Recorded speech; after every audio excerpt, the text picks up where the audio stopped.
Mr. Vikram Nair. Question 10, sir. The CPF investment scheme, or CPFIS investments, are dispersed to the deceased member's estate. Doing so allows the beneficiaries of the estate to decide how best to manage these assets, including the preferred timing for the sale of assets such as unit trusts and stocks.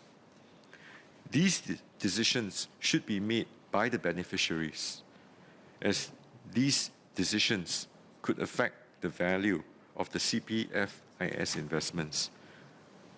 CPF monies, on the other hand, under the CPF nomination scheme, can then be dispersed quickly without having to wait for the beneficiary's decision on the CPFIS investments. So members are informed upfront when making their CPF nomination. Let me rephrase that. Members are informed when making their CPF nomination that the nomination does not cover CPFIS investments.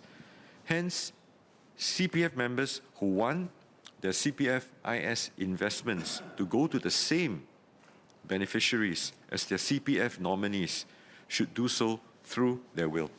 Thank you. Mr. Nair.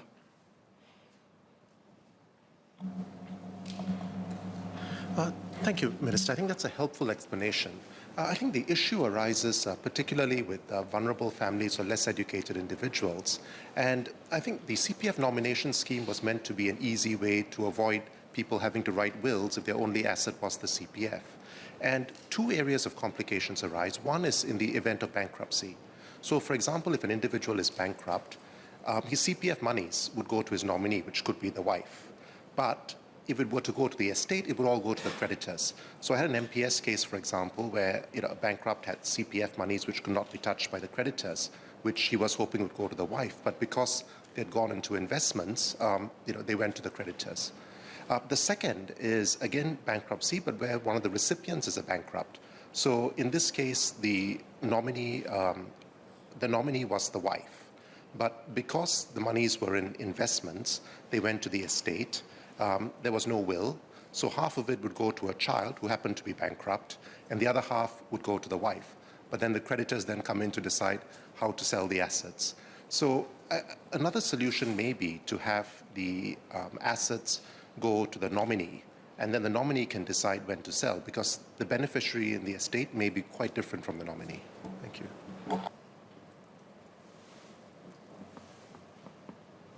I thank the member for his suggestion. I think it's something that we could potentially contemplate. But to your first point about members of families from low-income, members who belong to low-income families, from our understanding, based on the statistics that we have been able to aggregate thus far, the main impact is actually on the Singtel discounted shares. Because at a particular point in time, the government took a stand at that time for the, as far as possible in terms of the growth for the economy. We wanted to benefit a larger part of a group of Singaporeans. So today, the Singtel discounted shares are treated as per what you have suggested. Now, when it comes to managing the investments, I think that it would not be prudent for CPF to manage the timing of the sale of these assets. Because, I mean, if ostensibly for us, it is really to protect the member and his nominees, to provide for financial retirement adequacy, also to help them with the MediSave and also for housing. That was the construct of CPF. If you try to manage and disperse the investment proceeds and time the sale of the investment that the member has made, and you make a wrong timing, you make a wrong sort of decision to sell at a well, you made the decision to sell, but at the wrong timing itself, it could actually have adverse impact on the savings. So because of that, we left it to the beneficiaries according to the